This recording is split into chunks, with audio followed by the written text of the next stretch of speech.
Namaz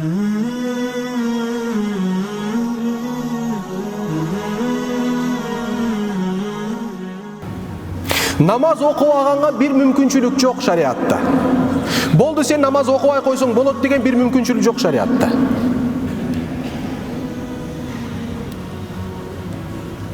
Тура албасаң отуруп окуйсуң. Отуруп окуй албасаң жатып окуйсуң. Жатып окуй албасаң ишарат менен окуйсуң. 100%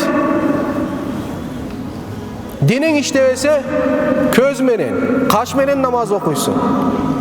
Намазды таштаганга бир да уруксат жок Алланын дининде. Жок уруксат. Намаз окубай койсоң болот деген жагдайларды таба албайсыңар. Аятта таба албайсың, хадисте таба албайсың, имамдардын сөзүндө таба албайсың, алымдардын сөзүндө таба албайсың. Эч ким бирөө аны айта албайт. İslam'ın 5 şartı var.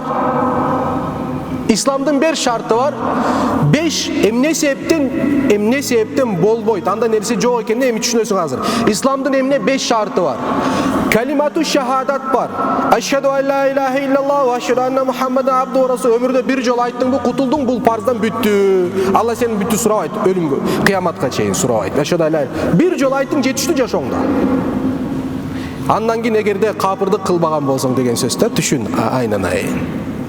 Андан кийин мындай динден чыгара турган сени бир кыйын аракет сөз кылбаса, бир жол ашхаду ан ла илаха иллаллах дедиңби, өмүр бою мусулман болуп жашадыңбы, болду. Кереги жокса ашхаду ан ла илаха иллаллах Мухаммад расул. Орозо жылда бир жолу парз. Оруп жаткан болсоң, кармабай эле койсоң болот дейт. Fidya бересиң, ордуна башка бир нерсе толуп тап коесуң. Орозону кармабай койгон учурлар да болот, уруксат берет шариат. Андан кийин келди зекет. Зекет да ошондой. Байларга парз, бай эмеске ким айтты парз деп, зекет бериш керексиң деп. Эч ким келип сени мажбурлабайт, зекет бериш керексиң. Сенде кедей болгон бирөөдө зекет деген ибадат жок.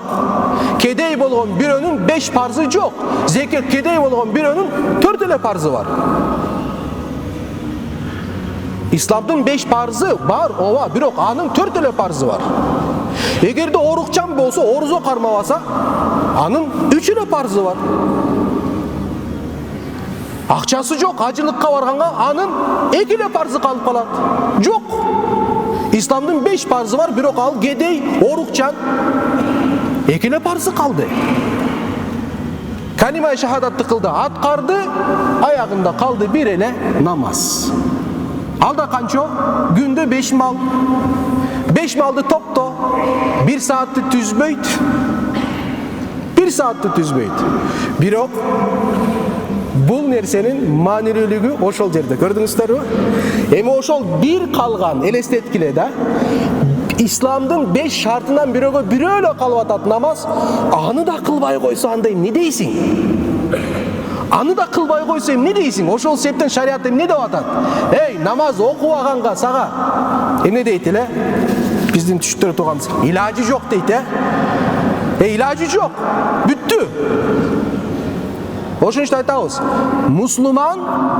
Мусулман болгон бирөө 5 убакыт намаз окуш керек, бүттү. Мен мусулманбы, 5 намаз окуш керек. Башка жол жок.